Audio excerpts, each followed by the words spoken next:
예, 자 이제 두 번째 시간으로 들어갑니다. 그들은 화액 전에 취하여 가심으로, 이 화액이라는 것은 전에도 없고 후에도 없는 짐승의 때에 살아서 육신의 몸으로 그걸 몸으로 경험을 하는 상태를 화액이라고 이렇게 표현했고, 화액 전에 취하여 가신다라는 말은 짐승의 때 바로 직전까지 이미 다 데려가셔서 침상에서 쉬게 해준다, 주님의 품에서 쉬게 해준다, 그 말이에요. 주의 품에 데려가심을 받아서 주 안에서 자기 일을 마치고 쉬다가, 각자 자기 일이라는 것은 하나님이 보내신 자 예수 그리스도를 믿는 것이 하나님의 일을 하는 거예요. 하늘에서 내려오는 거룩한 성 새 예루살렘과 함께 오는 세상에 오실 주님을 모시고, 오는 세상에 주님이 어떻게 오시는가라는 것은 아까 내가 이미 첫 시간에 많은 시간을 걸려서 말씀드렸어요. 말씀이 오시는 거예요. 말씀이 역사상이 이루어지는 거예요. 순환의 법칙이라는 것까지 말씀을 드렸었어요. 말씀이 와서 사람의 영과 정신세계를 새롭게 하는 거예요. 그럼 새 시대가 실현되는 거예요. 자, 그런 것이지 기독교인들이 생각하는 것처럼 주님이 오신다 그러면 막 창공 하늘에 막 살통통이 찐 막 천사들한테 트럼프에 하나씩 맡겨가지고 막 트럼프에 풀어가면서 막 예수님이 흰두루마기 날려가면서 구름에 막 하늘에 내려오고 이런 얘기가 아니에요. 시대의 변화다 이거예요. 새 시대가 온다 이 말이에요. 새 시대 역사의 주인은 주님 자신이에요. 근데 그분이 필요에 따라서 그렇게 하시죠. 그런데 그 일을 위해서는 반드시 먼저 말씀을 맡은 종들을 먼저 보내서 종들을 통해서 나팔을 불게 하고, 종들이 증거한 말씀과 같이 역사가 그렇게 진행된다는 것을 이거 꼭 믿으셔야 돼요. 이것은 내려와서 새 세상을 유업으로 받을 이기는 자들입니다. 필라델피아 교회의 이기는 자가 되려면 하늘에서 보여주신 이상과 계시에 따라서 주의 성령께서 주신 진리에 대한 확신과 복음 전파를 위한 충성심이 요구되므로, 이기는 자는 내 하나님 성전의 기둥이 되게 하리니 그가 결코 다시 나가지 아니하리라 라고 하셨습니다. 구약시대에는 솔로몬 성전에 보아스와 야긴이라고 하는 이름의 두 기둥을 세웠는데, 보아스라는 뜻은 능력이 저에게 있다, 세울 능력을 말하는 거예요. 또 그런 뜻이며, 야긴이라는 뜻은 그가 세우리라 라는 뜻이니까 모두 그리스도가 하나님의 성전의 양 기둥으로 상징된다라는 것을 알 수가 있고, 이게 이제 신약에서 신에서 바울 사도가 표현을 할 때는 하나님의 집은 진리의 기둥과 터 위에 세워지는 것이다 이렇게 표현을 했어요. 하나님께서 인자의 몸은 홀고 영의 몸으로 세워서 참 장막 성전에 거하시는 하나님의 집 간판이요 얼굴이다. 그러니까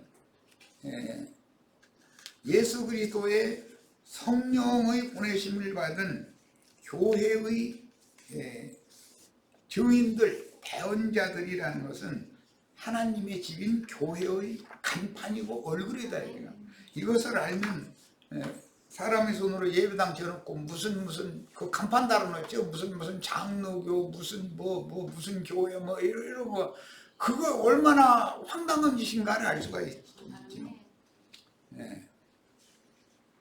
하나님의 집의 간판이라는 건 두 기둥으로 상징이 되어 있다.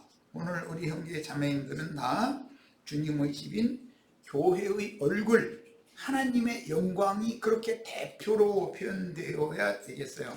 가정에서도 장성한 아들들이 청년 이상으로 자라 있으면은 그게 그 집안의 얼굴이고 영광이고 기둥이잖아요. 그게 그 기둥이 무너지기 전에는 그 아버지나 조부가 죽는다 해서 그 집안이 무너지는 건 아니거든요.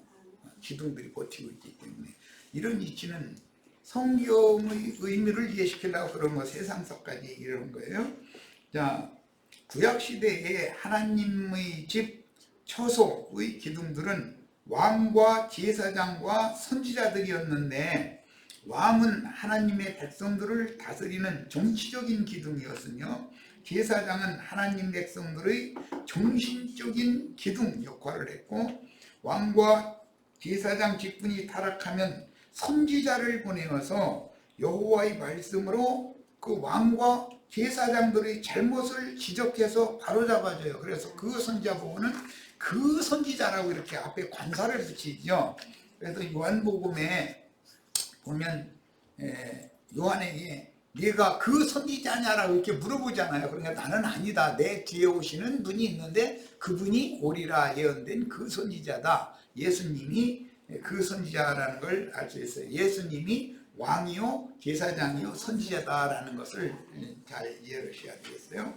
왕이나 방백들 대제사장과 제사장들이 그 맡은 소임을 제대로 하지 않을 때 하나님은 선지자들을 세워서 왕족들과 제사장 무리를 견책하는 하나님의 말씀을 전달하여 하나님께 돌이키고 하나님께서 위임하신 사명을 잘 감당하도록 대언자의 역할을 하게 하셨습니다. 뭐 대표적인 건 다윗이 왕으로 하나님이 세워졌더니 이제 실패를 했어요. 그러니까 누구를 보냈다겠죠? 나단 선지자를 보내가지고 왕 앞에 가서 꾸짖는 말을 막 해버리잖아요. 그것은 자기 죽을 것을 각오하지 않으면, 왕은 힘을 가지고 있는 사람인데, 그런데 꾸짖는 말을 하니까 다윗은 즉시로 내가 잘못했다 해가면서 뉘우치고 돌이켜서 하나님 앞에 회개했다고 그랬어요.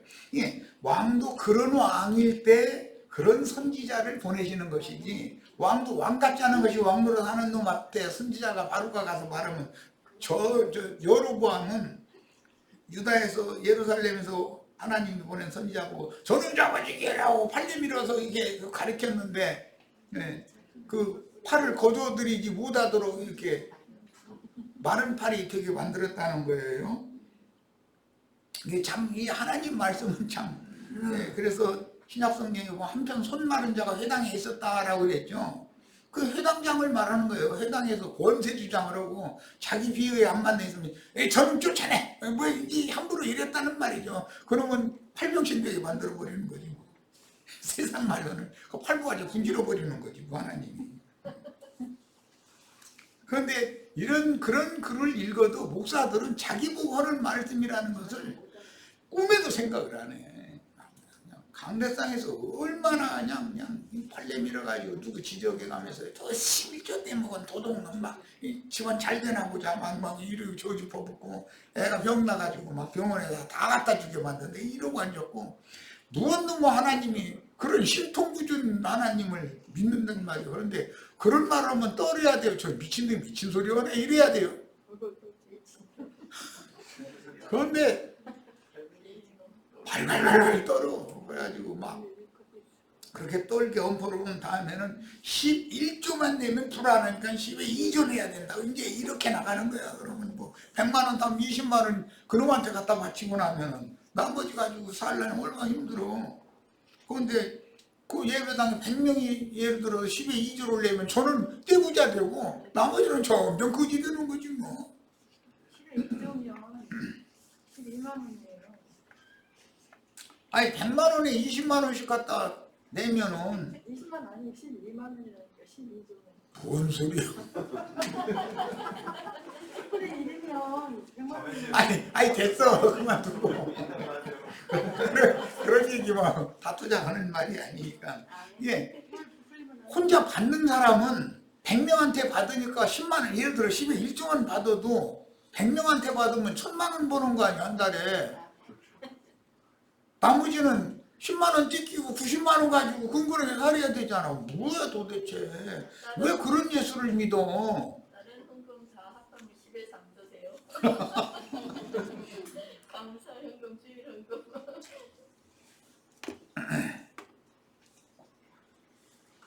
자기 손으로 수고해서 번 돈 가지고 교회 운영을 모임 그 운영을 위해서 헌금도 좀 자기 손으로 버는 걸 가지고 헌금도 좀 하고 그래야 되는 것이지.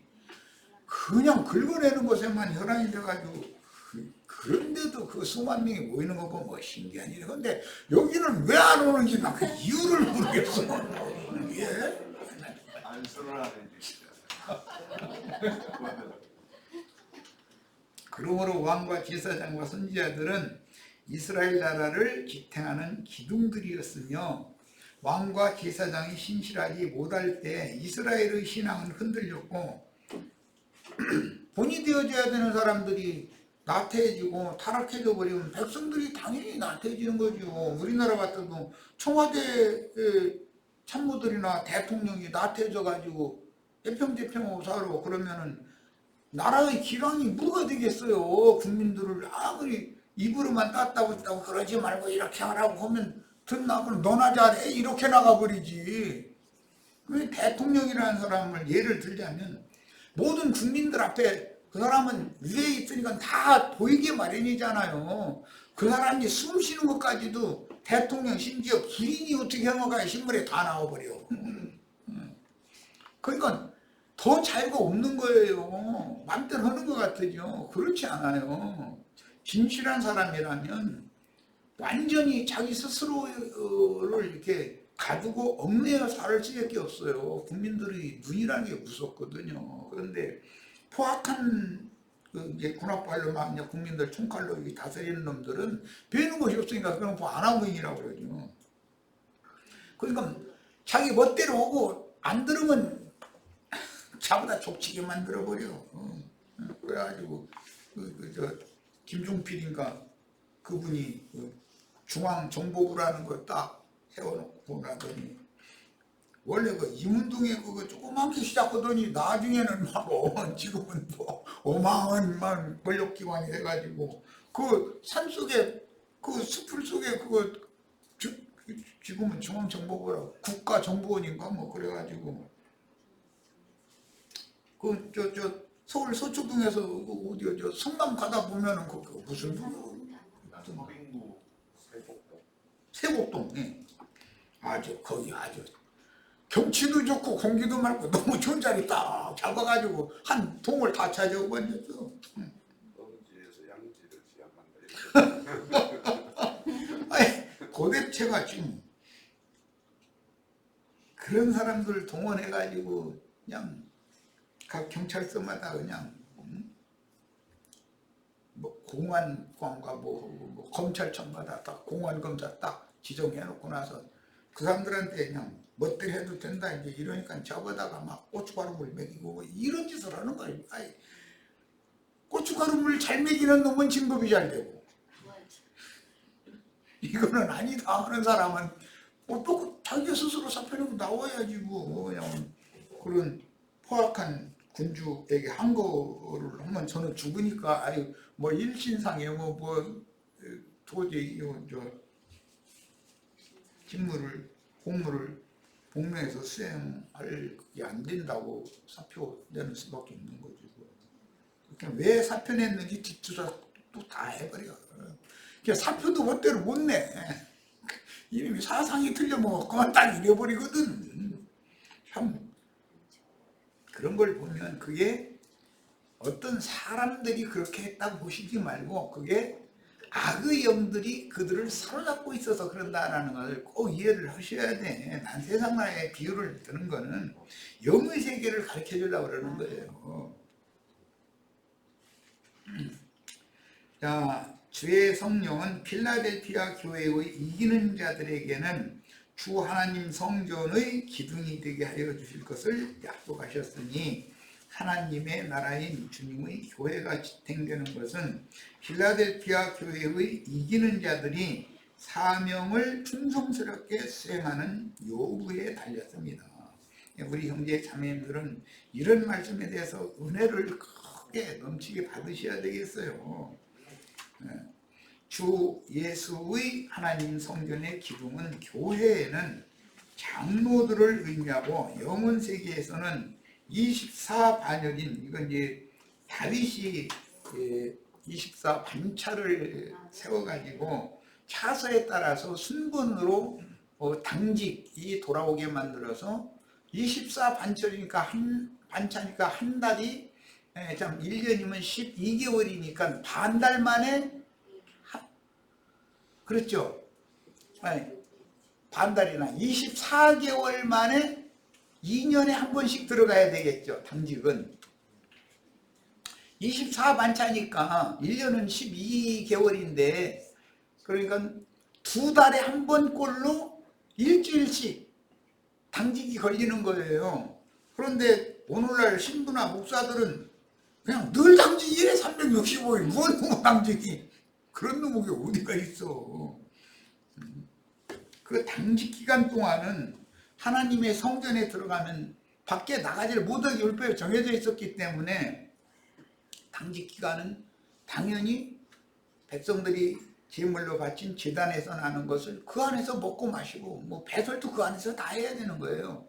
그렇게 했었다. 그것은 하나님이 정하신 법칙이기 때문에 그런 말씀을 실제로 율법대로 한다면 365일 당직이라고 해가면서 헌금 자기네들은 365일 계속 받아먹어. 2년에 7일만 받아먹어야 맞잖아. 율법대로 하자면 그 도대체 무슨 짓을 하는 거야. 그냥 말씀을 지키는 것도 아니고 저희 멋대로 그냥 말씀을 변개시켜서 하는 거거든. 이런 걸 우리 형제 자매님들은 진리를 알아야 돼. 그러니까 목사들 또 이런 걸 가지고 딱 들이대가면서 성경이 이렇게 돼 있는데 당신들 지금 하는 짓은 뭐냐. 당신이 유대인도 아니고 당신이 레인이라고 해서 하는데 당신이 혈통적인 레인도 아니잖냐. 레인만이 제사장 노릇하는 것은 하나님 뜻이 아니다는 걸 성경에 이미 나와 있잖냐. 하나님은 이스라엘 구속하신 모든 백성이 제사장 나라가 되게 하는 것을 목적으로 하고 있는 것이지 레인들만 제사장 노릇하는 것은 금송아지 우상숭배 사건 때문에 변칙적으로 이게 된 건데 당신들은 왜 쓸데없는 짓을 계속 하려고 그러냐 이러고 따져야 되잖아. 그런데 누구 하나 따지는 사람이 없어. 나도 보기 신기한 일이야. 왜 그러느냐. 분합발로 찍어 누르는 사람들한테는 막 살려주시오요. 뭘 살려주시오요. 그놈들한테는 덤벼야지요. 순치를 하는 그리스도교는 절대적으로 순종을 해야 되는 것이고 그런데 이건 반대를 해버려. 자, 본문에서는 필라델피아 교회의 사자에게 주신 말씀이므로 인내의 말씀을 위하여 생명을 바쳐 충성스럽게 헌신하는 인도 직분자들이 목회 사역을 감당해야 할 사명이므로 믿음이 흔들림이 없는 주의 증인들인 추수꾼들이 성전의 기둥들인 것이다. 이 사람들의 입에서 금기름이 흘러나오는 거잖아요. 필라델피아 교회의 실행이 그들의 사명이요 저희를 위하여 예비하신 천국의 곳간인 주님의 교회는 해를 입은 여자인 우리의 모친이요 하나님의 집이므로 해를 입은 여자는 영적 장자들의 어머니다 이거예요. 비유죠. 하나님의 집이므로 교회는 우리의 모친인 거예요. 필라델피아 교회는 곧 세상 끝 추수 때에 저희 주께서 예비하신 것이요 뱀의 낯을 피하여 남은 자들을 양육하는 집에 있는 교회 모임들이다. 이게 각 성에 집에 있는 교회 모임들을 세우는 것이 하나님의 뜻이에요. 큰 예배당 세우는 것이 하나님의 뜻이 절대로 아니에요. 성령과 신부가 누구든지 목마른 자는 다 이곳으로 와서 값없이 생명수를 받으라고 초청하여 잘 익은 곡물로 추수되게 하므로 필라델피아 교회의 사자들이 사역하는 각 성의 집에 있는 교회들은 영혼들의 주막집이요 주님의 안식처이다. 강도 때들이 여행객을 만나가지고 다 강탈하고 나서 죽도록 두들겨 패고 강탈해가지고서 저 후미진 곳에 버리고 강탈한 거 가지고 가버렸는데 한 사람이 여행길에 그곳을 지나가다가 자기 짐승 나귀에게 자기는 걸어가고 그 나귀에게 고반 의도마에서 죽게 생긴 사람 태워다가 주막집에다가 데려다가 구비를 줘가면서 주막집 주인에게 부탁을 했다고 했어요. 이 사람 내가 다시 올 때까지 좀 잘 좀 돌봐주라고. 그동안에 치료비 뭐 그 사람 먹고 있고 이제 하는 모든 그 경비를 그 주막집 주인한테 줬다는 거예요. 그것이 요셉의 상에서 베냐민이 받은 5배의 길량식과 5벌의 옷과 5그릇의 밥의 상징이 된 거예요. 부비로 준 거예요. 그리고 나서 부탁을 했어요. 내가 다시 와서 만약에 부비가 모자랐으면 그때 당연히 다 갚아줄 거니까 걱정하지 말고 이 사람 좀 참 돌봐주라 그랬다는 거예요. 우리 형제 자매님들이 다 주막집의 그런 충성된 주님의 종들, 주막집의 주인으로서의 사명을 잘 하실 수 있기를 바라요. 이 땅에는 강도 만나가지고 의도막 뭐 있는 거 다 뺏겨가지고 알거지 돼가지고 울부짖는 신음하는 사람들이 수없이 많아요. 사실은 전도 열심히 하셔야 돼 해가지고 다 주님의 집인 교회를 각 성에 세우셔야 되겠어요. 이 말을 잘 명심해서 들어두셔요. 자, 마태복음 28장 16절 17절 11제자가 갈릴리에 가서, 이 갈릴리라는 말은 원이라는 뜻이에요. 하나님은 원이잖아요. 갈릴리 바다의 북편이 있고 남편이 있고 서편이 있고 동편이 있어요. 동서남북. 그 갈릴리 바다를 중심으로 동서남북을 팔레스타인은 그렇게 하는 거예요.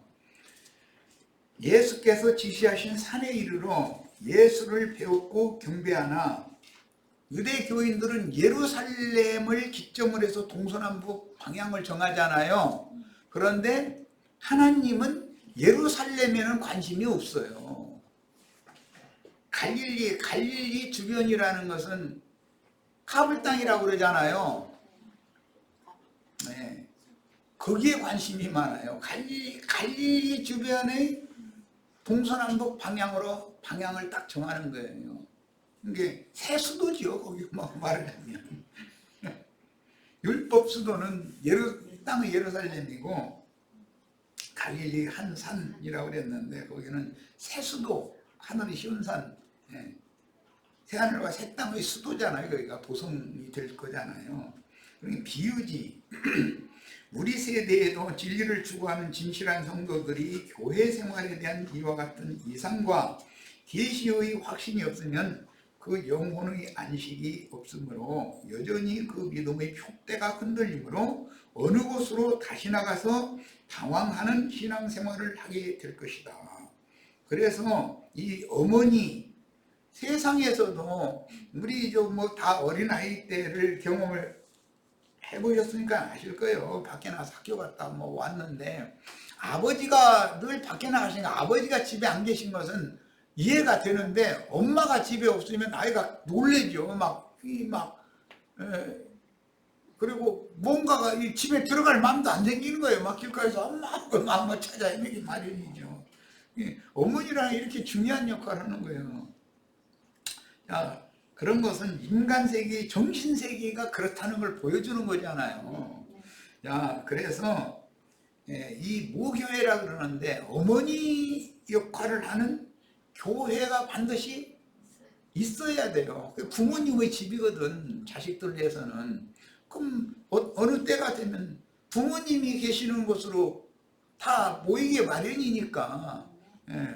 이런 것 때문에 각 성에 교회들을 세우고 사역을 잘 하시기를 바라는 면도 있고, 한면에서는 모교회를 견고하게 어쨌든 아버지 어머니가 지키고 있어야 된다 이거예요. 그래야 뭔 상황이 되면 자식들이 나가서 다 성공만 하는 건 아니니까 실패를 했을 때도 아버지 집으로 돌아갈 집이 있어야 되잖아요.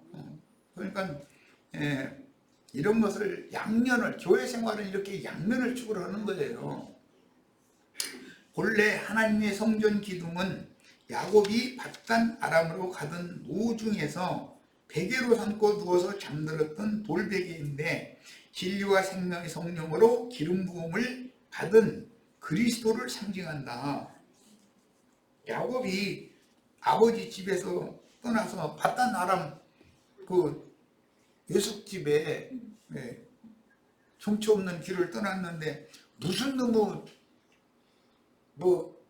기름을 가지고 다녔겠어. 햇볕 식용유 들고 다닐 일은 없고 그리고 그 기름 아깝게 돌베개에서 잠들었던 돌에다가 기름을 부어서 세우는 거예요. 그게 얼마나 웃기는 얘기요.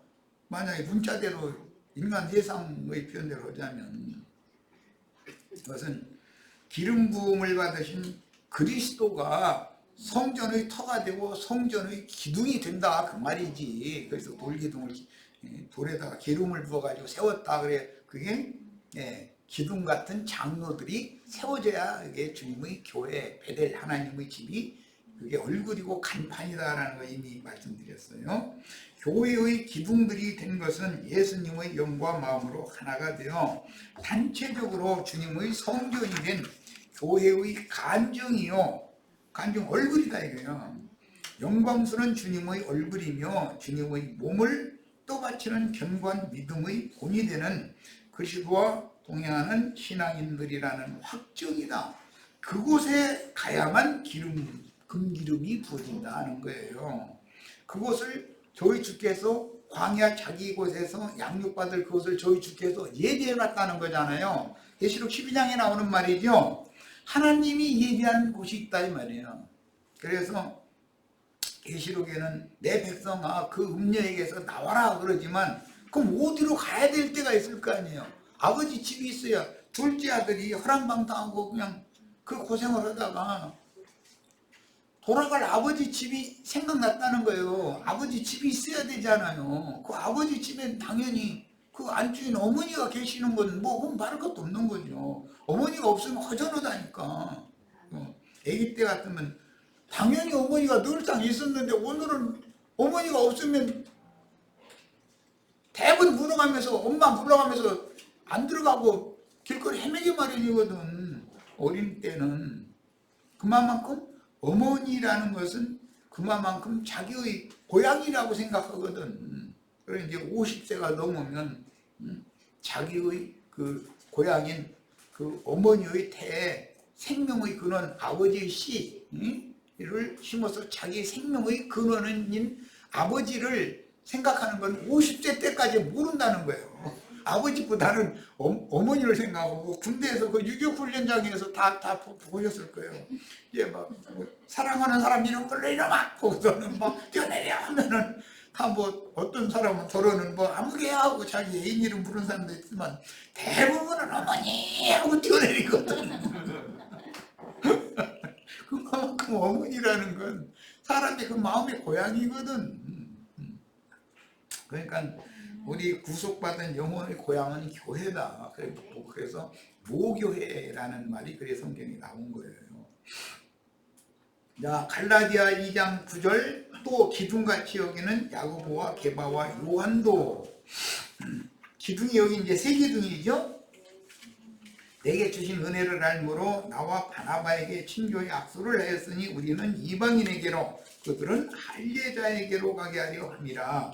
하나님 성전에 기둥이 있음과 동시에 사탄의 보좌가 있는 귀신들의 처소인 사탄무리로 건축된 큰 음욕교회 그 원수의 신전에도 기둥들이 있는데, 이 원수의 신전에는 그런 기둥이 없느냐? 원수의 신전은 기독교계에도 기둥 같은 장로들이 버텨줘야죠. 장로들 권사님들이 없으면 기독교계 목사 혼자는 못 하는 거예요. 그게 청와대 참모들이 없으면 대통령이 무슨 재주로 나라를 다스리겠어요.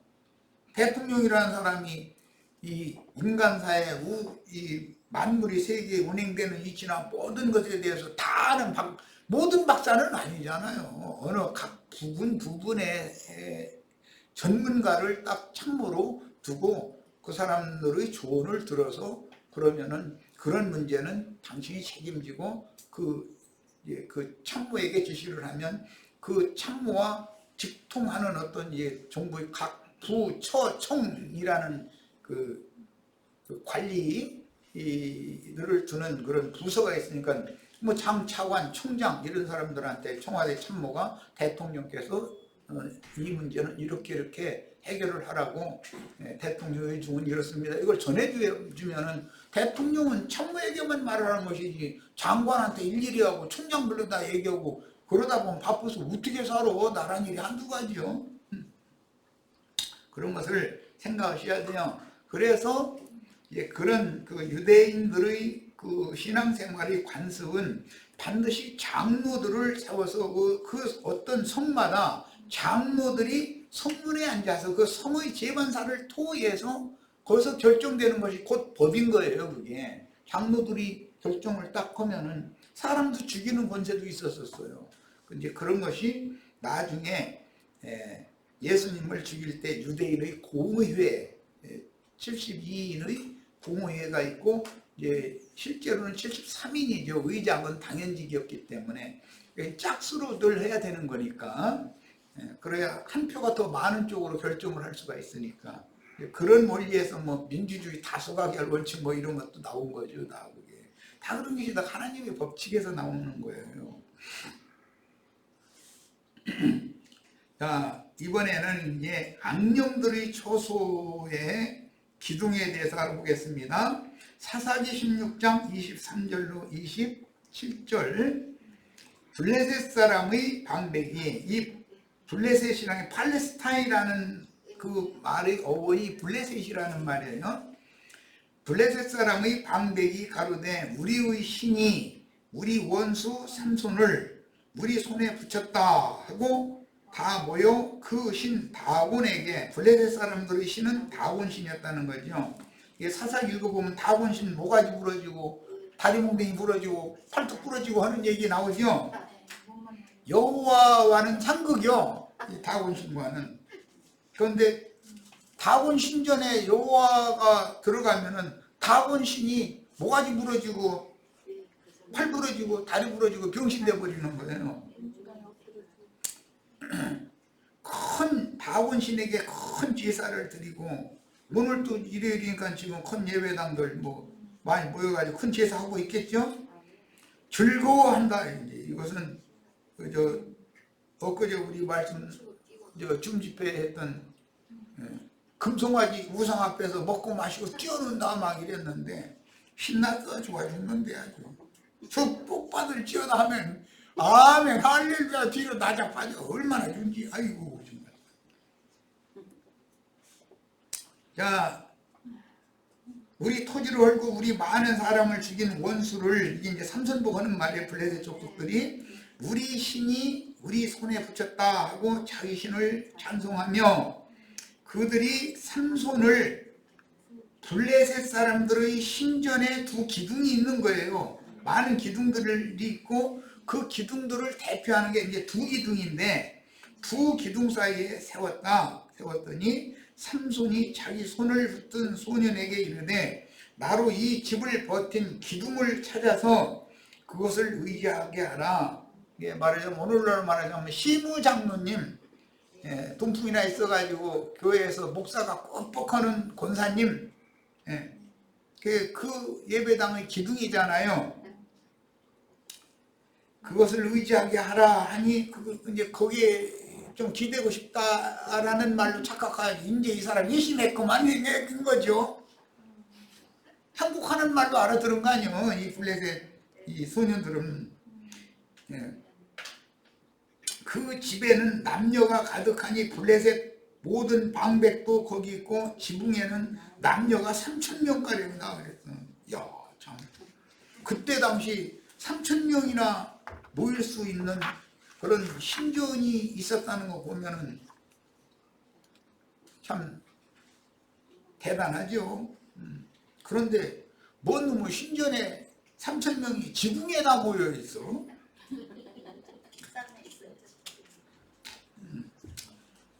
자, 본문에 나타나는 다곤을 위하는 블레셋 족속의 신전에도 두 기둥이 있었는데 하나님의 집에만 기둥이 있는 게 아니에요.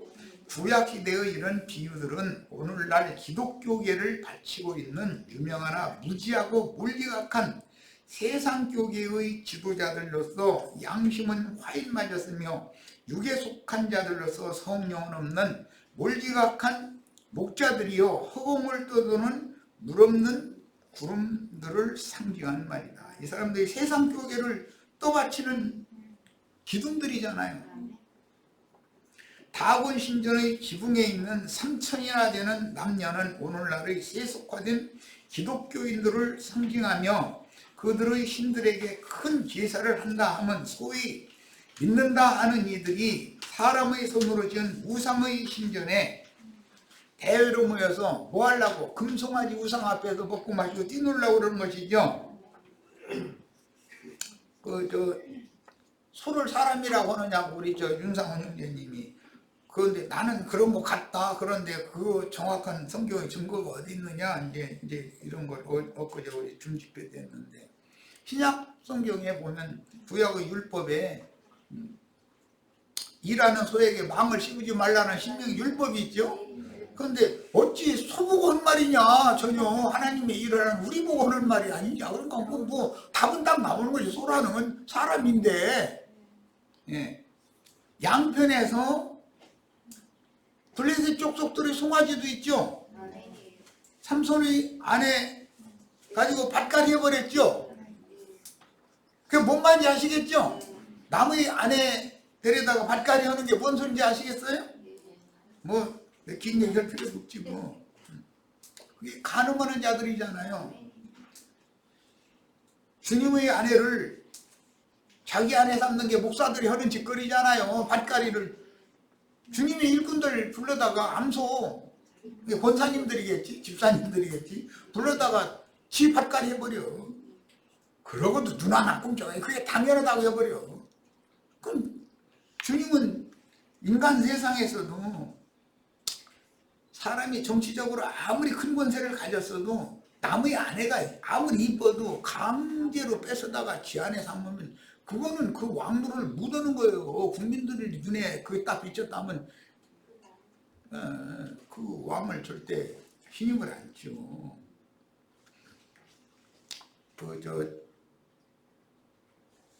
전방에서 큰 훈련 있어서 나갈 때는 그 정신교육 시킬 때 절대로 빈가에 가지 말아라.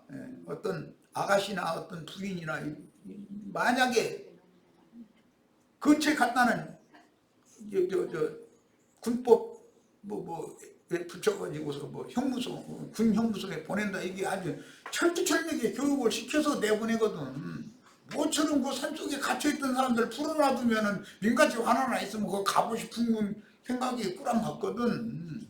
그런데 또 묘하게 또 그 집에는 또 이쁜 아가씨도 있고 그것도 또 먹고 싶은 모처럼 술도 먹으라고 술 팔거든. 그런데 이제 거기 딱 나갔다가 걸리면 탈영종으로 해가지고 딱 그렇게 다스리잖아요.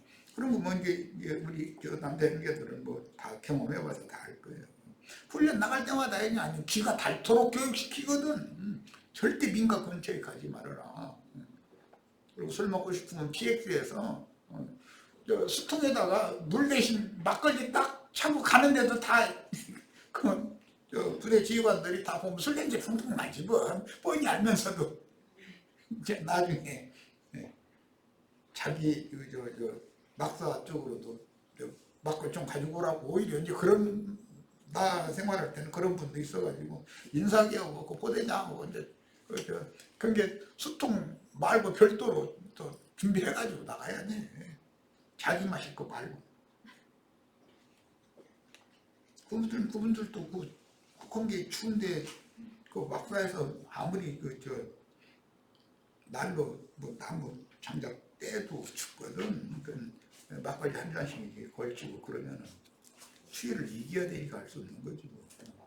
꽁꽁은 얼음에다가 그 텐트 쳐놓고 거기에서 뭐라고 그래요? 매트리스 그거 슬쩍 깔아놓고 거기다 침낭 속에 들어가서 이러고 자기 만드는데.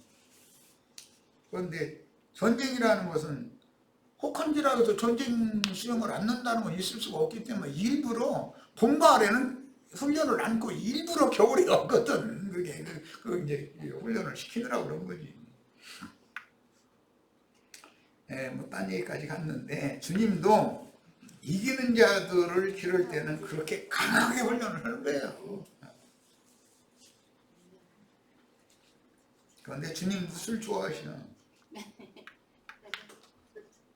먹기를 탐하고 포도주를 즐기는 자보다 뭐 그런 거 보니까 예수님도 포도주 잘 마셨던 것 같아. 그런데 예배당 목사님들은 거룩해야 되니까 포도주 마시면 안 되죠.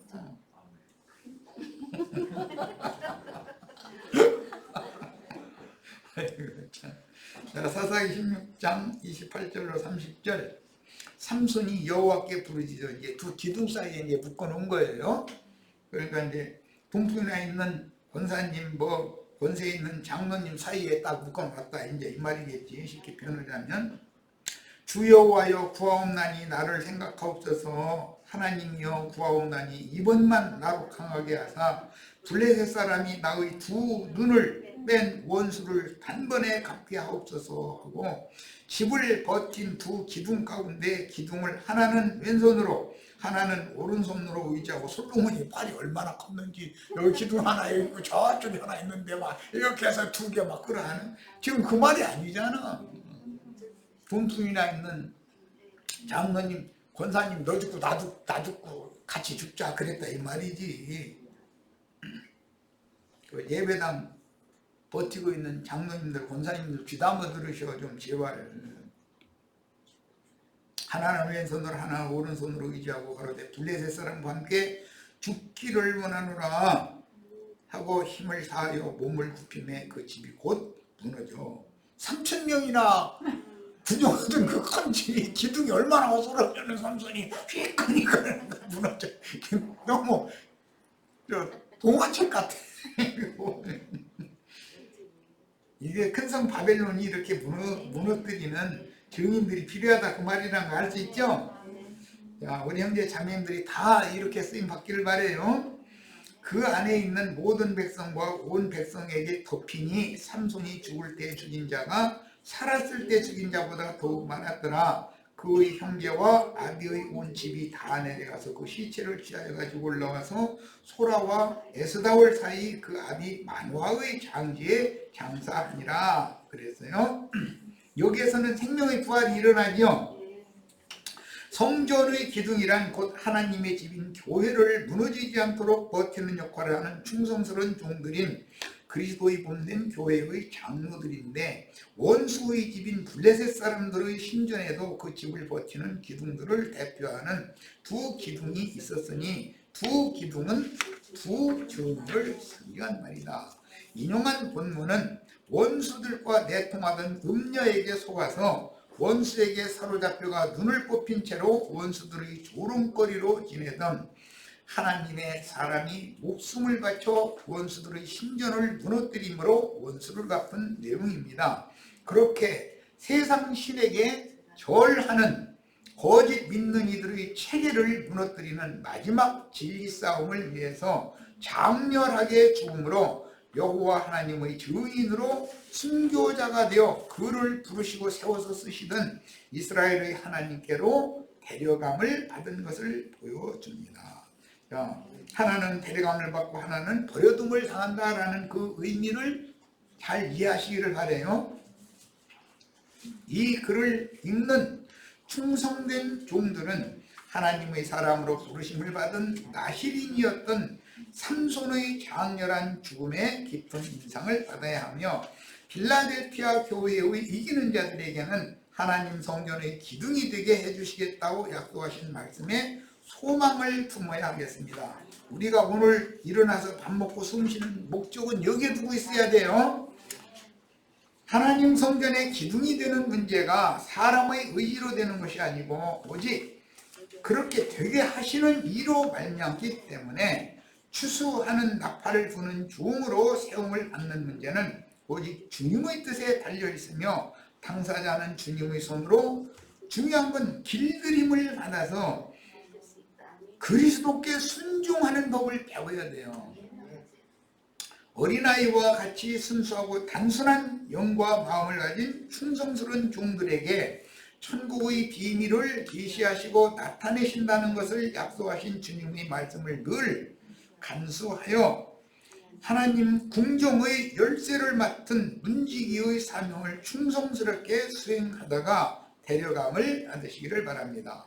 주님께서 필라델피아 교회의 이기는 자에게 주신 여러 가지의 약속 중에 내가 하나님의 이름과 하나님의 성 곧 하늘에서 내 하나님께로부터 내려오는 새 예루살렘의 이름과 나의 새 이름을 그 위에 기록하리라 라고도 약속하셨습니다. 하나님의 이름은 하나님 자신의 신성, 신의 성품이라는 말이에요. 여러 가지 방면의 신의 성품, 그 다음에 그분의 예수 그리스도의 온전하신 인격, 이 온전하심을 이룬 것은 그분도 사람을 입고 왔기 때문에 많은 고난으로 말미암아 순종을 배워서 온전케 되셨다 이랬어요. 그러니까 사람 됨됨이가 인성이 온전케 되는 문제는 하나님의 손에 의해서 순종을 가르칠 때 길들임을 받는 게 필요해요. 첫 아담이 마귀에게 빼앗긴 사람의 신성한 존엄성을 이기는 자들의 영혼 속에 회복시켜 주시는 신의 영광이요 하나님의 사람들에게 부여하시는 존엄한 구원이입니다. 하나님의 이름은 사람을 지으실 때 이미 사람에게 부여하신 인간이라고 하는 것은 존엄한 존재다. 존귀한 존재다. 짐승과는 다르다. 왜? 사람 속에 신과 상통할 수 있는 영을 지어주셨으니까. 그래서 인간만이 양심이 있는 것이다 라는 말이에요. 하늘에서 내려오는 새 예루살렘의 이름이란 구속받은 성도들의 영혼들이 신성에 참여하여 그의 속사람이 하나님의 형상이신 그리스도 형상으로 만들어져 온전케 된 의인의 영들을 통해서 이루신 단체적인 어린 양의 신부 모습 및 거룩한 성 새 예루살렘의 모습이죠. 그래서 그 성에는 햇빛이나 달빛의 필요가 없고 하나님의 영광이 비친다 그랬어요. 이는 구원을 이룬 온전케 된 의인의 영들 곧 장자들의 총회에 참여할 자격을 갖춘 이기는 자들의 영혼으로 건축된 하늘 도성의 영광스러운 상태로서 바울 사도가 에베소서에서 표현할 때는 거룩하고 흠이 없는 영광스러운 교회다 그랬어요. 그런데 세상 지금 교회라고 하는 데가 거룩하고 흠이 없는 영광스러운 교회가 아니잖아요. 뭐 말할 것도 없죠. 마지막으로 주님의 새 이름을 이기는 자들 위해 기록하리라 라고 하신 말씀은 다윗의 씨로 오신 사람이신 예수 그리스도께서 죽고 장사를 거쳐서 부활하여 아버지의 영광에 올라가셨다가 아버지께서 주의 이름으로 세상에 다시 보내신 또 다른 보혜사 곧 진리와 생명의 영을 통해서 나타난 그리스도의 영광인 신성한 그분의 정신, 품성, 인격을 의미하는 말입니다. 주님의 새 이름이라는 말은 주님은 육체로는 죽임을 당하셨으나 사흘 만에 진리와 불멸의 생명으로 다시 살아나셔서 죽은 자들 가운데 처음으로 부활하여 승천하셨으므로 그 영이라는 말은 정신, 사상의 신성한 성품과 인격의 근원은 영이다 이거예요. 양심이다. 생명의 근원은 양심이다 이거예요. 이걸 아셔야 돼. 지금도 아버지 앞에서 우리 구속받은 형제들을 위하여 중보자로 일하는 멜기세덱 반차의 대사제로 일하고 계십니다. 그런데 첫 아담이 마귀에게 속아서 값없이 넘겨준 하나님의 영광이요 하나님의 사람에게 부여하신 인간으로서의 존엄성을 아담은 마귀에 의해서 뺏겼지만 예수 그리스도를 통해서 이것을 되찾아서 우리 형제 자매님들의 심령과 마음에 즉 그 신앙 양심과 정신세계에 이것을 회복시켜주는 얘기가 구원사다. 오늘 집회는 여기까지 하고 나머지 부분은 다 못 읽었지만 집에 가져가셔서 자료를 끝까지 다 읽어보시기를 바랍니다. 마칩니다.